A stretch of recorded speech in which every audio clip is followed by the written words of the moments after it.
Hello दोस्तों, स्वागत है हमारे नए वीडियो में। आज की वीडियो में हम लोग एक रोमांटिक ड्रामा मूवी को एक्सप्लेन करने वाले हैं और इस मूवी का नाम है द ब्लू लगून, जिसे 1980 में रिलीज किया गया था। ये कहानी दो ऐसे बच्चों पर बेस्ड है जो कि जंगल में फंस जाते हैं। इस आइलैंड पर जब वो धीरे धीरे बड़े होते हैं तब इनके बॉडी में फिजिकल और हार्मोनल चेंजेस होते हैं और ये दोनों एक दूसरे की तरफ अट्रैक्ट होने लगते हैं। इन्हें कुछ भी समझ में नहीं आता है कि इनके साथ ऐसा क्यों हो रहा है और धीरे धीरे इन दोनों को एक दूसरे से प्यार हो जाता है। इसके बाद ये लोग इस आइलैंड पर क्या करते हैं ये हमें मूवी में आगे देखने को मिलेगा। तो चलिए इस मूवी को शुरू करते हैं। मूवी के स्टार्ट में हम लोग एक शिप को देखते हैं जिसमें एक फैमिली यूरोप जा रही थी। यहाँ दो बच्चे भी हैं, लड़के का नाम रिचर्ड और लड़की का नाम इमिली है।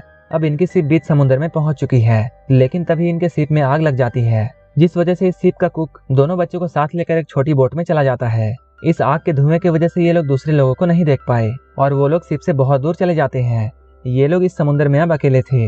अगली सुबह जब ये लोग सोकर उठे तब इन्हें एक आइलैंड नजर आता है। ये लोग उस आइलैंड को देखकर बहुत खुश होते हैं। इसके बाद वो लोग इस आइलैंड पर जाते हैं जहाँ इन्हें पीने के लिए पानी और खाने के लिए बहुत सारे फल मिलते हैं। तभी पैडी को एक कैन मिलता है जहाँ शराब होती है, लेकिन वहीं रिचर्ड को एक इंसानी खोपड़ी मिलती है। इसका मतलब ये है कि इस आइलैंड में और भी इंसान आ चुके हैं। ये सब देखकर पैडी थोड़ा डरता है और अब वो इन बच्चों को यहाँ से लेकर जाने की सोचता है। एक बार जब इमली लाल रंग की बेरीज देखती है तब उन्हें खाने लगती है। तभी पैडी वहाँ आ जाता है और उसे इन बीन्स को खाने से रोकता है। वो इन बच्चों से ये कहता है ये पौधे बहुत जहरीले हैं और इसे खाने से इनकी मौत भी हो सकती है। धीरे धीरे पैडी रिचर्ड को मछली पकड़ना और घर बनाना सिखाता है, क्योंकि अगर इन लोगों को यहाँ रहना है तब इन लोगों को यहाँ जीना सीखना होगा। एक बार जब रात में पैडी शराब पी रहा होता है तब उसे आइलैंड की दूसरी ओर से कुछ आवाजें आती हैं। अगली सुबह जब पैडी वहाँ जाता है तब उसे वहाँ बहुत सारा खून दिखाई देता है। पैडी ये देखकर बहुत डर जाता है और भागकर वो बच्चों के पास जाता है और वो बच्चों को ये समझाता है कि कभी भी आइलैंड की दूसरी ओर मत जाना। अगली रात को पैडी शराब पीकर बच्चों के साथ बहुत मस्ती करता है, लेकिन जब इन बच्चों की आंख खुलती है तब ये लोग देखते हैं पैडी शराब लेकर आइलैंड की दूसरी तरफ जा रहा है।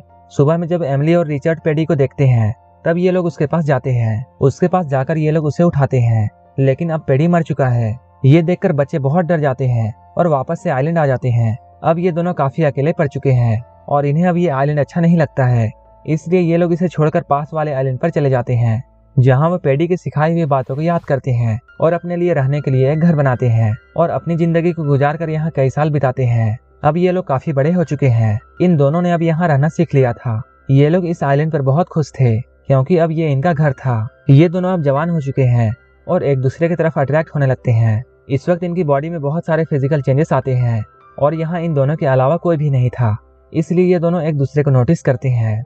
लेकिन इन दोनों को इनकी फीलिंग समझ में नहीं आ रही थी और यहाँ ऐसा कोई भी आदमी नहीं था जो कि इन्हें इसके बारे में कुछ भी बता सके। एक दिन इमली जब पानी में स्विमिंग कर रही होती है तब वो पानी में ब्लड देखती है, जिसे देखकर वो बहुत डर जाती है और वो तुरंत रिचर्ड को चिल्लाकर बुलाती है।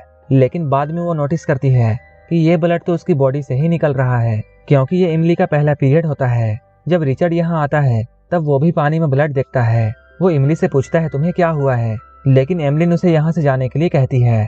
बाद में रिचर्ड एमलिन से ये पूछता है कि उसे क्या हुआ है और इसकी बॉडी से ब्लड क्यों निकल रहा था। एमलिन उससे कहती है मुझे इसके बारे में कुछ भी पता नहीं है।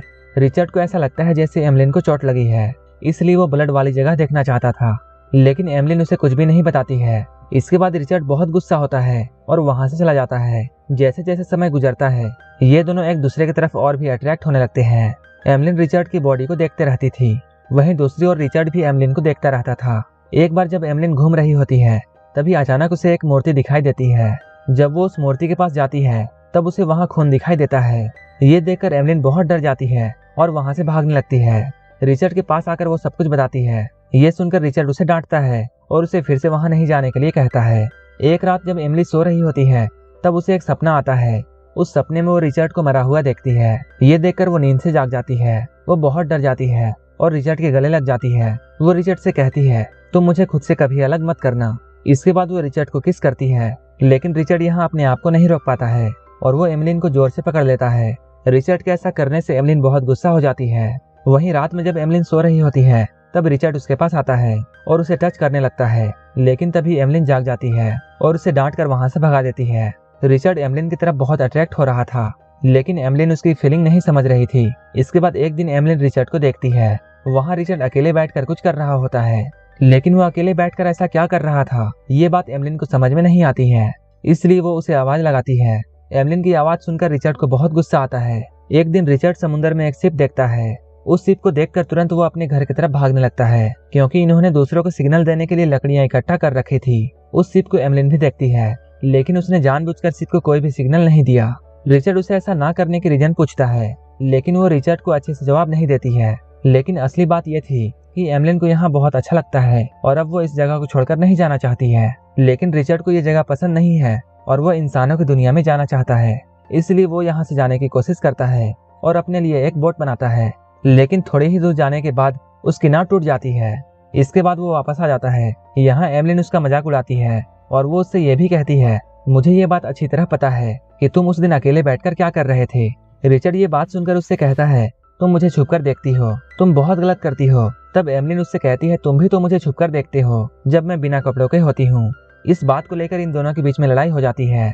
घर के अंदर जाकर रिचर्ड एमलिन का सारा सामान बाहर फेंक देता है और अब एमलिन को एक छोटी सी गुफा में रहना पड़ता है। जब एमलिन पानी में घूम रही होती है तब उसका पैर एक जहरीली मछली के ऊपर आ जाता है, जिस वजह से वो बहुत बीमार पड़ जाती है। रिचर्ड ने एमलिन को बहुत दिनों से नहीं देखा है, इसलिए वो उसे देखने के लिए उसके पास जाता है। वो उससे पूछता है, तुम्हें क्या हुआ है। एमलिन उसे बताती है, मेरा पैर एक जहरीली मछली के ऊपर आ गया था। एमलिन की ऐसी हालत देखकर रिचर्ड बहुत डर जाता है। एमलिन उससे कहती है, मुझे गॉड के पास लेकर चलो।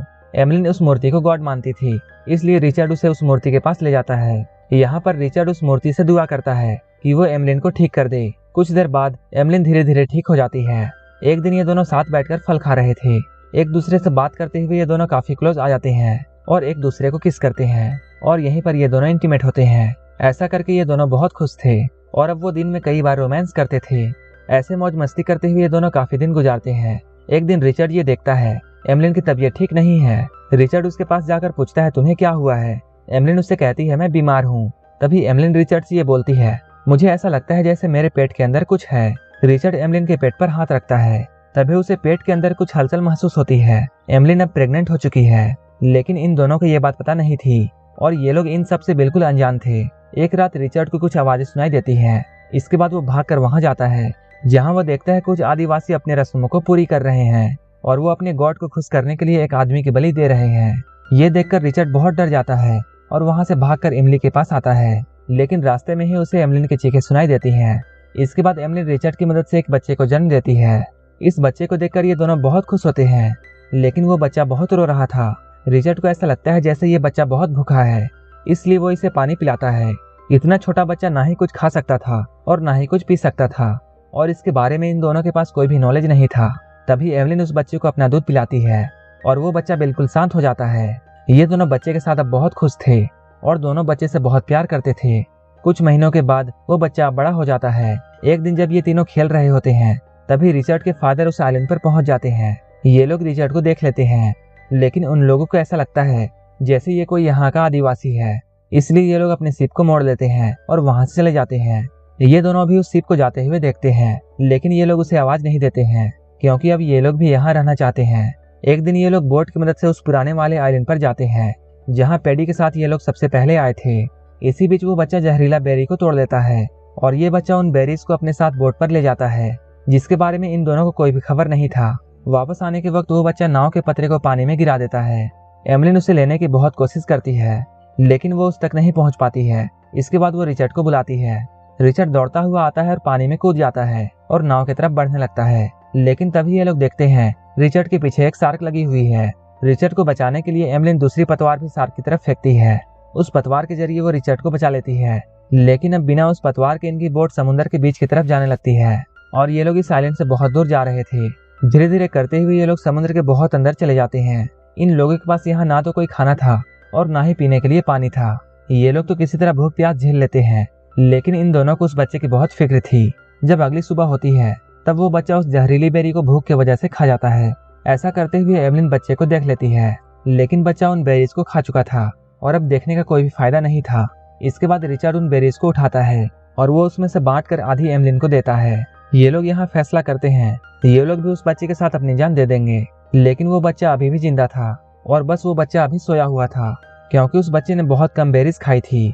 लेकिन ये लोग बहुत सारे बेरीज खा लेते हैं और अपनी मौत का इंतजार करते हुए यहाँ सो जाते हैं। तभी रिचर्ड के फादर को उनकी नाव दिख जाती है और वो तुरंत उस नाव के पास पहुंचते हैं।